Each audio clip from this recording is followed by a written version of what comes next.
How's it going, everybody? So welcome to the shop. I'm finally getting the bandsaw back together. You guys are going to get to see that happening in this video. It's exclusively what this video is kind of the rebuild of the bandsaw. I won't have it up and running yet. Still a ways to go from that. It's really taken a lot more work than I expected to get this saw up and going. It was, rebuilding it and putting it back together was not as bad as I thought. It's just I've been so busy with furniture orders and stuff like that. I haven't had as much time to work on it. So let's just jump right into it and get started. I hope you guys enjoy the video. If you have any questions, feel free to comment and let me know. And any suggestions, like always, are appreciated. So go ahead and throw those in the comments and enjoy the video. I got new bearings for the saw. These are sealed. I've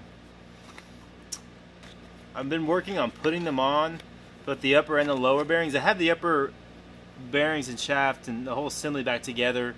It was really pretty uneventful, so I didn't film a lot of that. The bearings went on super easy. I just was able to use a block of wood and kind of hammer them on pretty gently. The lower bearings, which you can actually see, I have it. This is a really rigged up system, but I have the shaft pinned into my drill press, and I'm using my drill press to press the bearing on to the shaft. And the reason this is working, so I couldn't get these bearings on, it's really not a good idea to hammer on them really hard. What I've done is I can pull on my drill press here, put pressure on it, and give it a few taps below here with a hammer, and it just kind of pushes it up and seats it right in place. It works really nicely, pretty easy.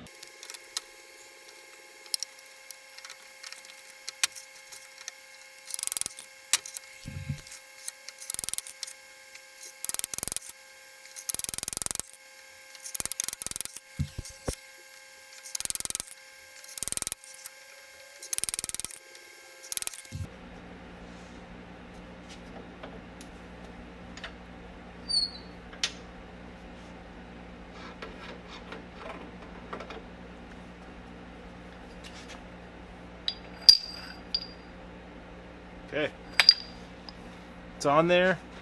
Now I will say this is a really rigged up way to do things, and it probably is not good for the drill press. Probably won't ever do that again, but it works great for this. And also, I can't find my normal hammer, so I'm using a carpenter's axe. You guys can start making fun of me now. Whoa! What made this work out so well is that the table to the drill press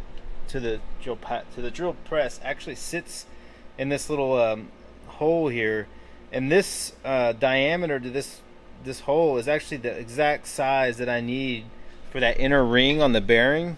So it was putting the pressure on exactly the right point on the bearing, so it worked out great. I could put this through the hole, and then I could sit that metal ring right on this ring, put pressure down on the drill press and give it a few taps, and it just slid right on.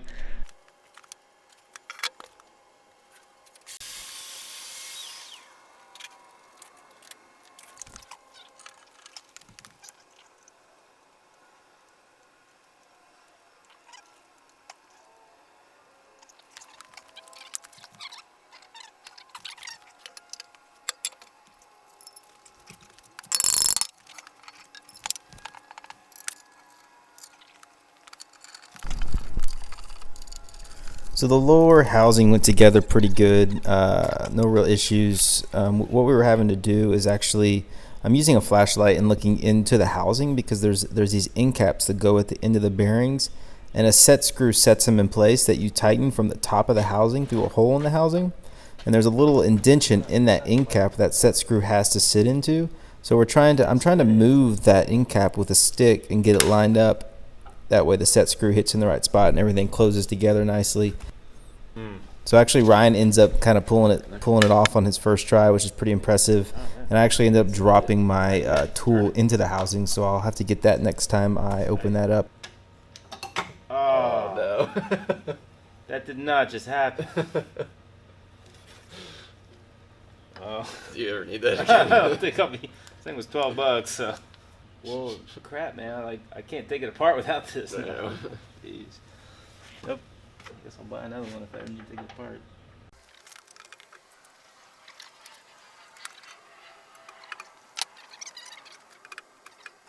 Okay, so my favorite part of this whole saw is the table adjustment. The whole assembly goes together pretty well. I mean, it's just a little plate that bolts to the side of the saw, a worm gear, so there's a shaft that goes through that, and then there's the main gear, and then there's a rod connected to that main gear up to the table, and as you crank the handle, turns that worm gear, turns the main gear, tilts the table. So, pretty sweet.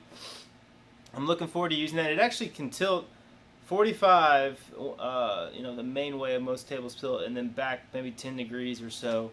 So that's kind of a cool feature.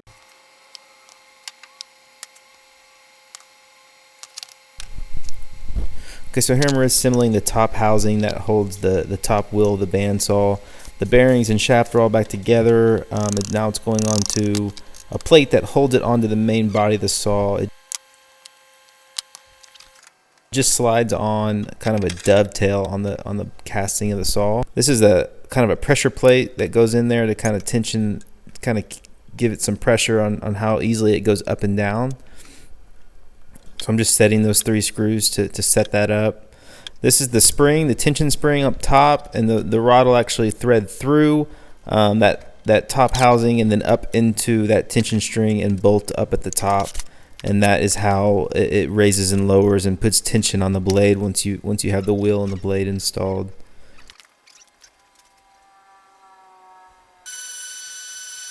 Miscellaneous parts that go on the saw. This part right here will hold the top door that covers the wheel. It just bolts on. Then this is what holds the guidepost in place and puts tension on it to lock it in place. There goes the guidepost. The guidepost actually aligns and sits in Babbitt, so that's what keeps it in alignment with the blade.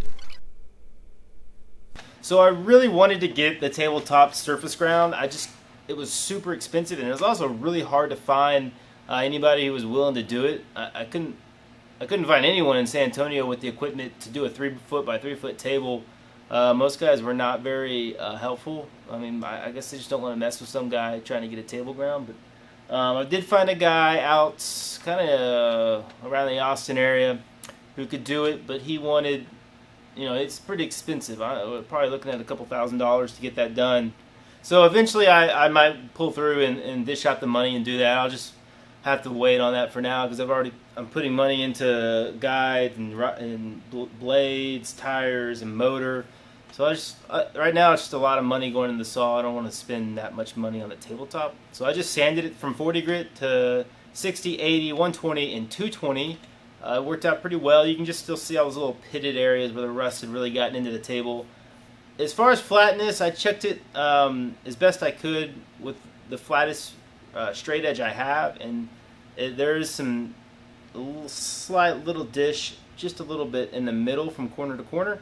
And then where you have the slot for your blade to slide in, that's just slightly offset, unfortunately. So it really needs to get surface ground and flattened. I'm going to use it and see how it works. If I'm having issues with it and it's just I can't dial in that square very well, then I will have to go take it and get it surface ground for sure. And I'll cross that bridge when I get there and just pay a lot of money. And if anybody knows anybody who could do something like that for less than $2,000, comment or send me an email. Well, it's up again. Maybe I can get it far enough where we can just push it. Come back on this side. Let's just go slide. So weird.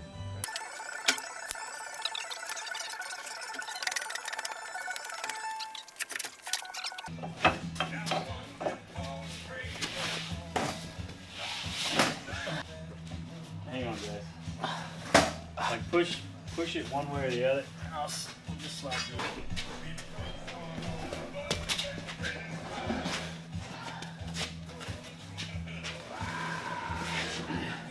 Yeah, like this. This basically sits like right. I wish this whole thing was like over here. So.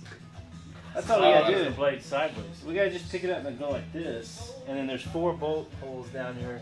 They're right here in this spot. So. Problem is, I have to. There's a lot of.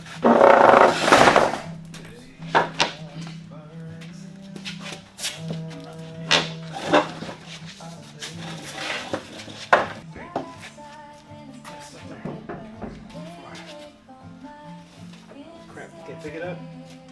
You guys are gonna have to higher. Don't drop it, dude. Okay. I gotta pick it up as high as we can. Alright. No problem. Yeah, you got it. Okay, come towards me a little. Towards Danny. Okay, stop right there.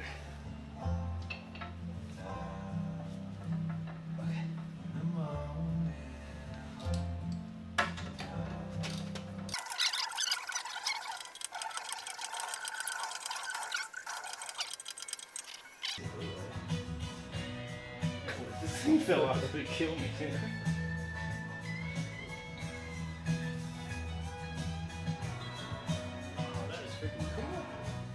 Wait till I get this thing hooked up. We'll just turn it down.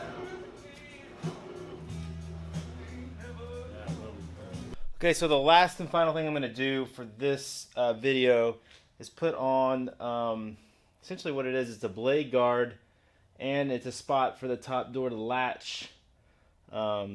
Just this long steel flat bar, which I've painted a cool red color, which should have some nice contrast. So I'm going to get this bolted on, and then that's kind of going to close it down.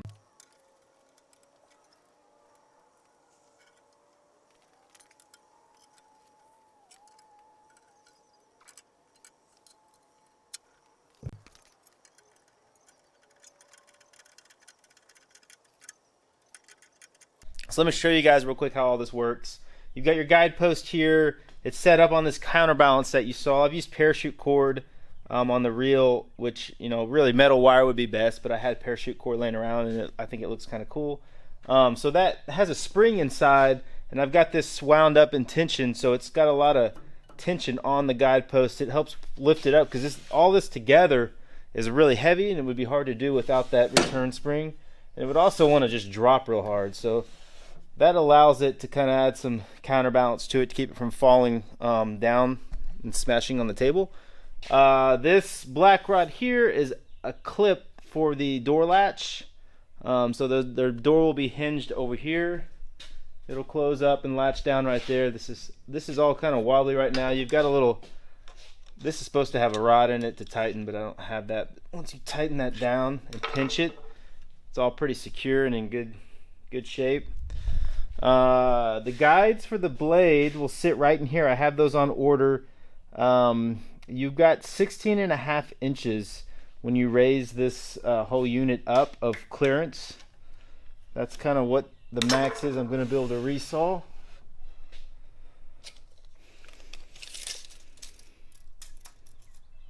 Maybe 16 3/4. So that's really how all that works. I've painted this cool piece red.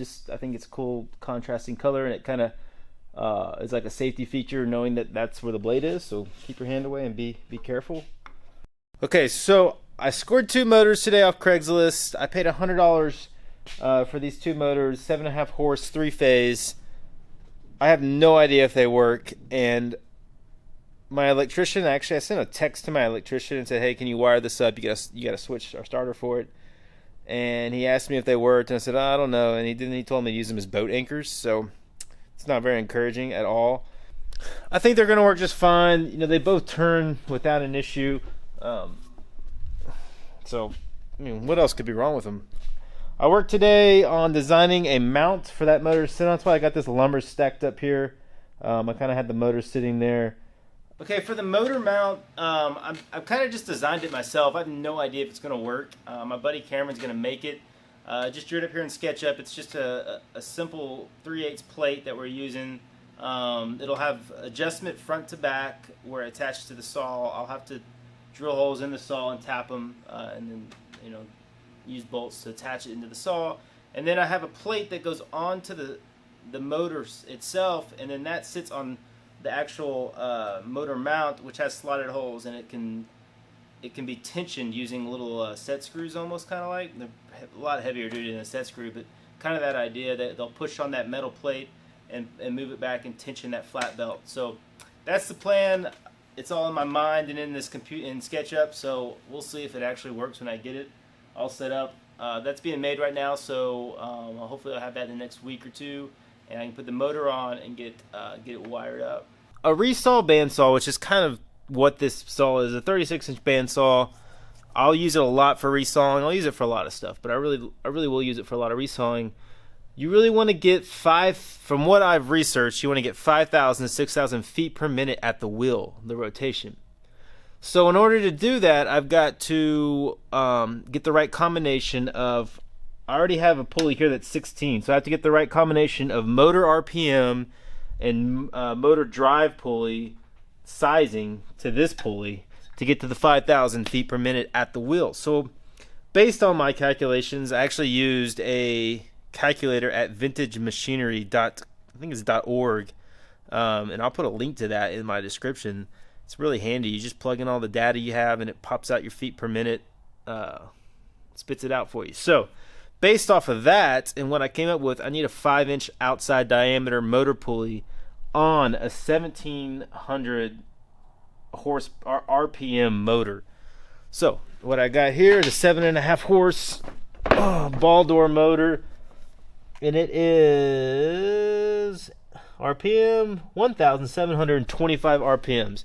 So those RPMs with the 5-inch outside diameter drive pulley, which will go on here, it's called a paper pulley.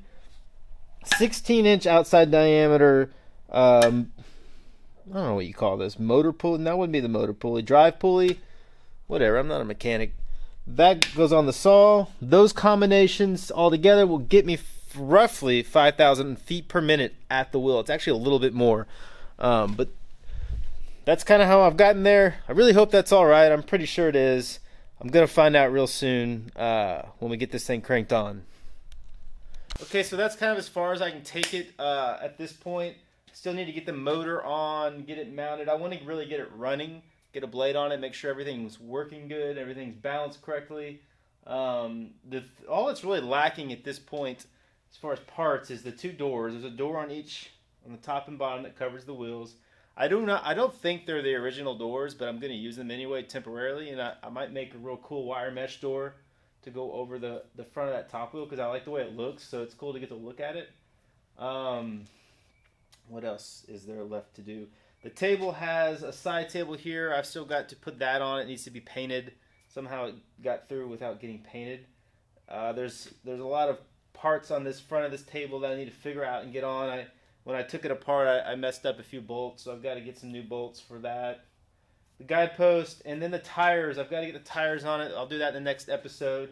Those are also on order. And unfortunately, that's another reason why I don't want to put too much more together, because I probably will, to put the tires on, will pop the wheels off. But I'll get the tires on, I'll crown them, get a blade on it, get the motor running, and hopefully everything works as it's supposed to, and this thing doesn't come flying apart in a million pieces on me. I hope you guys have enjoyed the video. I hope you're enjoying the process of restoring this. I cannot wait to have it back together. I'm very excited to start using it. I have a lot of ideas on how we can implement this into our furniture and ways we can use it to help kind of streamline production, and really it's going to help do a lot of big jobs like resawing. We can't do a lot of resawing in the shop right now. Hopefully this saw will take care of all that. So stay tuned. The next video, it will hopefully, cross my fingers, be under power, and we'll be able to turn it on and watch this thing run.